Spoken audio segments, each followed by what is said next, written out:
Rational inequality. So meron tayong given dito na mga problems, tatlo.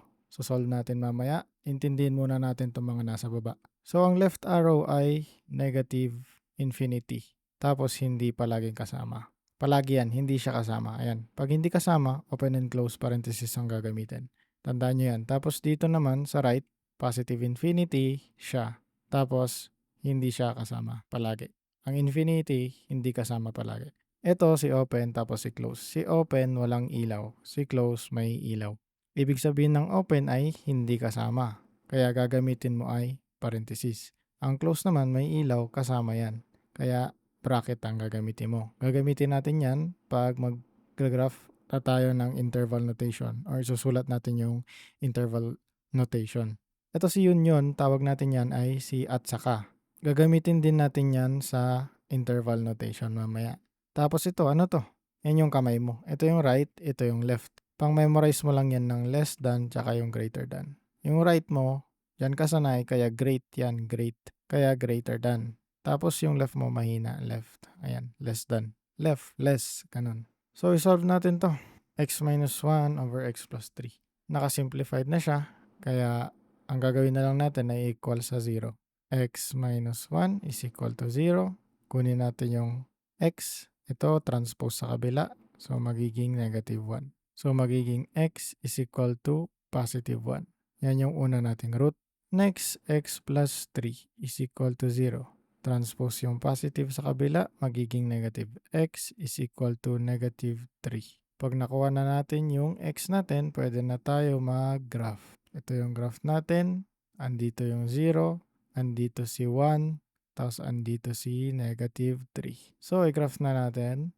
Ito ang gamitin natin kulay. Yan. So, paano natin i-graph? Dapat i-substitute muna natin si 1 dito sa equation natin para makita natin kung totoo ba or nasatisfy niya yung itong condition na to, yung greater than or less than 0. So, i-substitute natin siya dito. 1 minus 1 over x plus 3 is greater than or equal to 0. So, ito ay magiging 0. So, 0 na itong equation na ito. Lahat yan ay 0 na. So, 0 is greater than or equal to 0 ba? Oo. Uy, mukhang-mukha oh. Oo, correct. Ang 0 ay equal sa 0. So, correct yan. Ibig sabihin, ang 1 natin ay included. Yan, may ilaw siya. Included si 1. So, any number, kahit anong i-divide mo sa 0, 0 pa rin. Yan. Next, si negative 3 naman ang substitute natin. Pero gamitin na lang natin yung shortcut. Tignan na lang natin si negative 3 dito. So kung negative 3 ito, magiging 0 lang to. Any number divided by 0, kahit anong number pa yan, pag dinivide mo sa 0, ay infinite or undefined. Ang infinite, di ba, babalikan natin dito, ay palaging hindi kasama. So hindi siya kasama. Hindi kasama si negative 3. Kaya donut lang siya. Wala siyang ilaw, hindi siya shaded. So palagi, pag infinite ang lumalabas, pag 0 yung denominator or yung nasa baba, pag nagiging 0 to, madalas pag negative 3 tapos ito positive, magiging 0 yan, infinite agad yun. Kaya hindi yun kaagad kasama. After nyan, i-check natin yung mga regions. Kaya maglalagay tayo ng linya dito. I-check natin to, ito, tapos ito. Kung masasatisfy niya yung equation natin. So andito si negative 4, tapos dito si negative 2, dito si positive 2. So, gagamitin natin yung mga yan. Okay, substitute natin si negative 4 kasi nandito siya sa area na ito. Negative 4 minus 1 divided by negative 4 plus 3. Greater than or equal to 0 ba yan? So, evaluate natin to. Negative 4 minus 1. Negative 5. Tapos negative 4 plus 3. Negative 1. Over negative 1, magiging 5 lang yan. Greater than or equal to 0 ba yan? Oo, greater than yan. Kaya check. So check, lagay ka ng check dyan. Next, dito naman sa area na to. So gagamitin natin yung ito na lang, si 0. Para madali. Substitute natin dito. Kahit tignan na lang natin. Kung 0 to, ditakpan mo lang. Negative 1 over 3 siya. So ang negative 1 over 3 ba ay greater than or equal to 0? Negative siya. So hindi siya greater than or equal sa 0. Andito siya banda. Ito yung 0 natin. Less than yan eh. Mas mababa siya. Ito yung mga positive. Mas mataas sa 0. So, hindi. Dito ay hindi included. Next, si positive 2 naman. Substitute natin. 2 minus 1 over 2 plus 3 greater than or equal to 0. 2 minus 1 ay 1. 2 plus 3 ay 5. 1 over 5 greater than or equal to 0 ba ang 1 over 5? Oo, kasi positive siya. So, check. Positive siya. Pagkatapos niyan, yung may mga check, lalagyan natin ng mga arrows or lines. So, lahat ito, ibig sabihin lahat ito, lahat ng nandito, papunta dun sa infinite. Ayan, papunta sa infinite, kaya arrow yan, ay included. Tapos ito, x, so hindi yan kasali, wala dyan. Dito, may check, so andito yung infinite na isa, papunta sa infinite, included sila. Kasi tinest natin itong 2, yung 0, tas negative 4. Dun sa negative 4, di ba na-satisfy niya? Dito sa 0, hindi niya na-satisfy. Dito, sa 2, na-satisfy niya. Kaya may check yung mga yan. Next, edi gagawin na natin yung interval notation niya. Babasahin lang natin from left to right. Arrowhead. So, negative infinite yan kasi papunta sa left. Dito yung mga negative eh. Tapos ang negative infinity ay hindi laging kasama. Hindi yan kasama palagi. Tapos magkokoma tayo. Ang basa dyan 2. So, negative infinity, 2, eto, negative 3 na hindi included kasi hindi shaded. So, hindi siya kasama. Yun at saka ito. So, 1 na included, so kaya bracket dapat. 1 na included. 2, positive infinity kasi arrow na dito. Tapos ang infinity, lalagyan lagi ng parenthesis. Next, yung inequality niya naman. Sa inequality niya, sulat mo muna yung x. Tapos tignan mo yung graph mo. Hindi included yung 3. So, wala dapat equal sign na ganyan. Wala dapat to. Dapat less than lang. Less than negative 3 yung x mo. Ito yung mga yung less than negative 3. Tapos dito sa kabila, x yung x mo ay dapat greater than 1. So, kahit anong greater than 1 ay pwede. Ito, lahat ng nandyan. Papuntang infinity. At equal pala kasi included si 1. Nakashade siya. X is greater than or equal to positive 1. So, ito na yung dalawa na answer mo. Next problem ito naman. So, hindi na 0 dito. Gagawin nating 0 yan. Yun yung unang step pag hindi 0 yan. So, ito, punta mo dito. Magiging minus siya. 3x over x minus 4 minus 2. Tapos gawin mong fraction para madali na lang siya i-evaluate. Less than 0. So, ang pag-evaluate ng fraction, pag hindi mo pa kabisado, meron akong pinin dun sa TikTok page ko. Yun, panoorin mo yun kung paano mag-evaluate ng fraction. Pero yung ganito lang gawin. 1 times 3x minus 2 times x minus 4 tapos x minus 4 times 1. Ganun lang. So, isa-isayin natin. 1 times 3x ay 3x minus 2 times x minus 4. X minus 4. Divided by x minus 4 times 1, ito, x minus 4 din lang. It's less than 0. So, i-simplify natin to. 3x minus, i-distribute natin yung negative 2 dito sa loob. Negative 2 times x is negative 2x. Negative 2 times negative 4 is positive 8. Divided by x minus 4. Less than 0 ba yan? So, ito ay pwede natin pagsama. 3x minus 2x ay x na lang kasi 1x plus 8 divided by x minus 4 less than 0. So, ito na yung pinaka-simplified. Di na natin yan masisimplify pa. Kaya palitan natin ito dito or ilagay na lang natin dito sa gilid. So, andito na siya. Huwag muna natin to pansinin. Ito na yung gagamitin natin. So, equate natin siya sa 0. X plus 8 is equal to 0. Kunin natin yung x. Equal siya sa negative 8. O yan yung una nating x. X minus 4 equal 0. Invert lang yung sign. Equal na siya sa 4. Yan yung dalawa nating x. Then, graph na. Diba? Bilis lang. Ito yung 0. Tapos yung negative 8 nandito. Tapos si positive 4 nandito.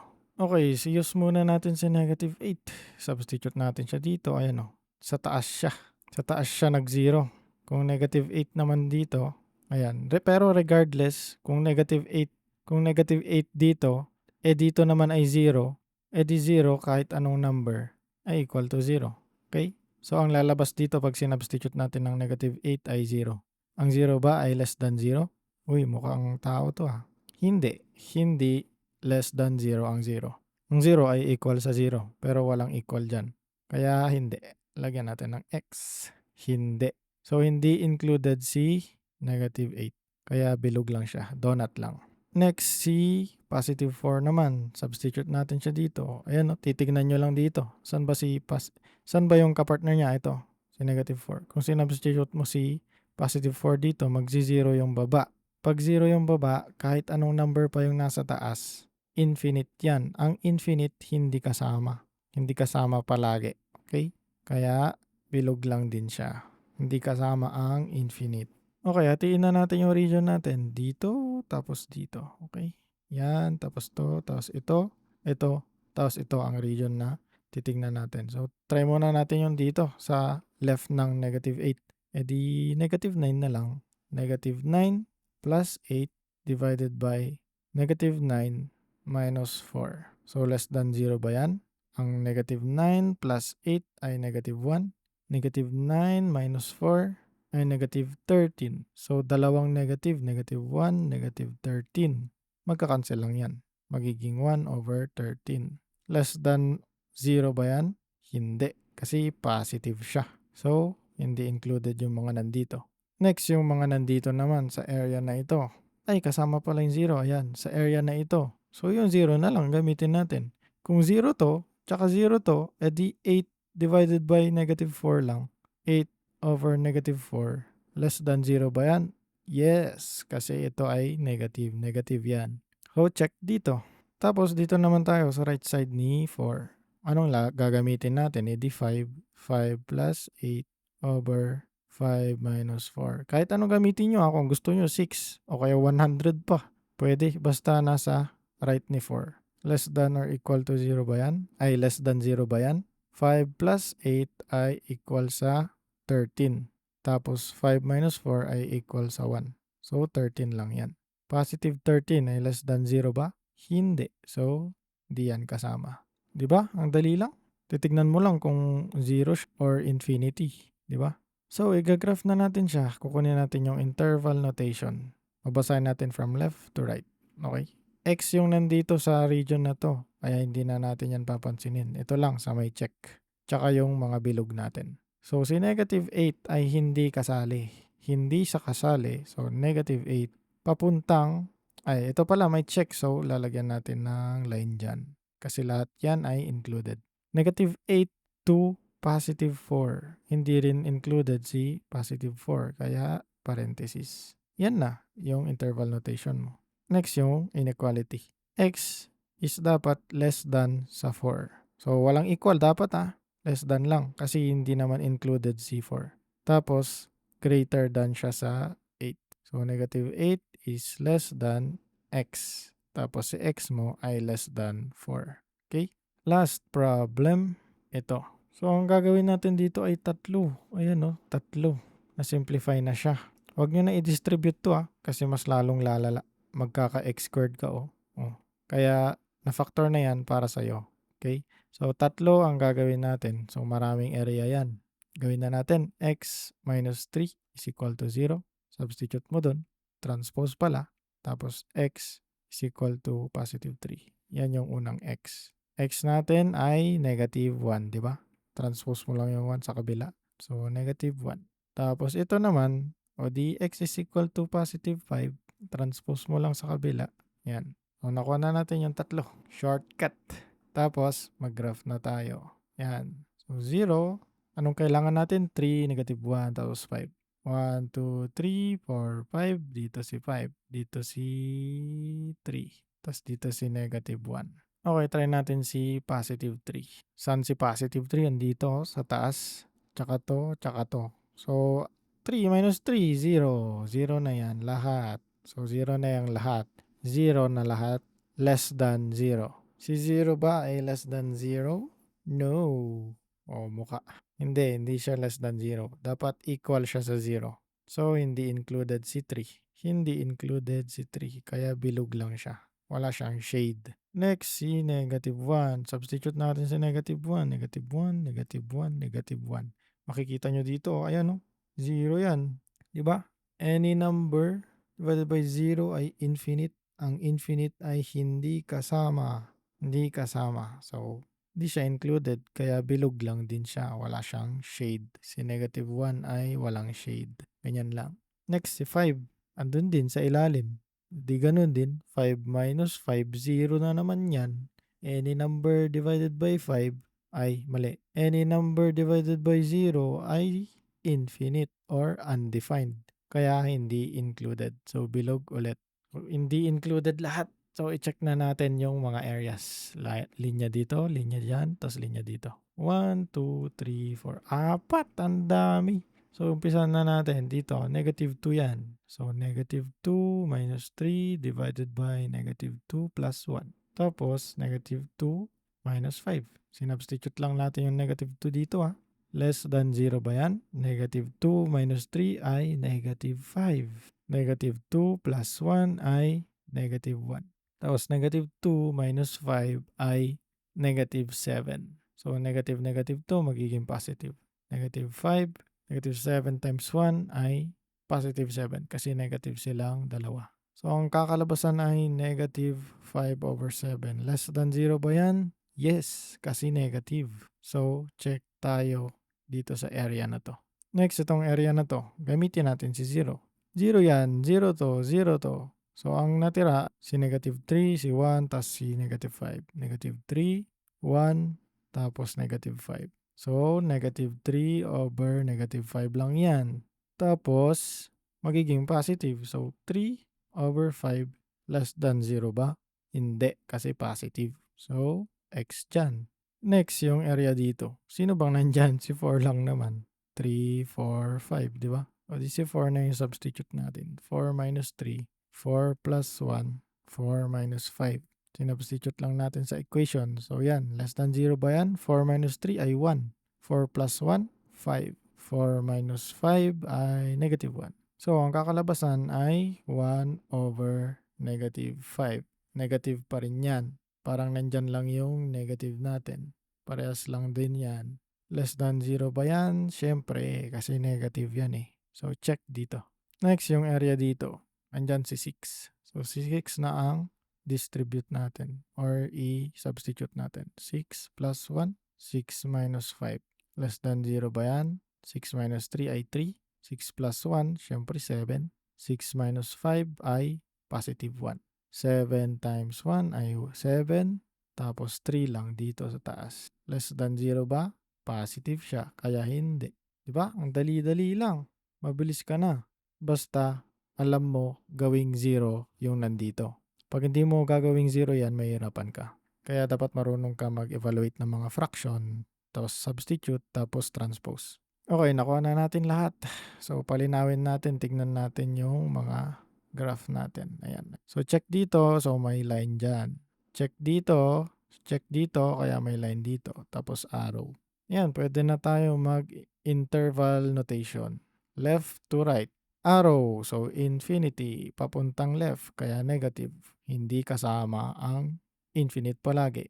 2, -1 na hindi kasama. -1 na hindi kasama. Tapos, ito naman. Union at saka 3 na hindi kasama. 2, 5 na hindi kasama. So, hindi sila kasama lahat kasi walang shaded. Ito yung interval notation. Yung inequality natin, sulat mo lang x, tas tingin ka dito sa graph mo na to. Dapat daw, ang x mo ay itong mga to, itong yan ay x mo, ay less than -1, pero hindi equal sa -1. So, less than -1. Tapos, dito naman tayo sa kabila. Yung x mo ay equal sa 4. Kasi, yan lang naman yung nasa gitna ni 3 at saka ni 5. Pero pwede rin namang yung x mo ay less than sa 5, pero greater than 3. Yan. So, yan na yung inequality natin. So, pag natuto ka, nagustuhan mo yung shortcuts natin, tapos yung mga, ayan, yung mga ganyan natin, share mo rin sa iba para matutunan din nila itong rational inequality na nire-request ng madami. Tapos, syempre, hindi mo to matututunan kung hindi ka magpa-practice. Kaya practice mo itong mga to. Solve mo yan ng mag-isa mo. Tapos, pagkatapos mo i-solve, check mo yung answer mo.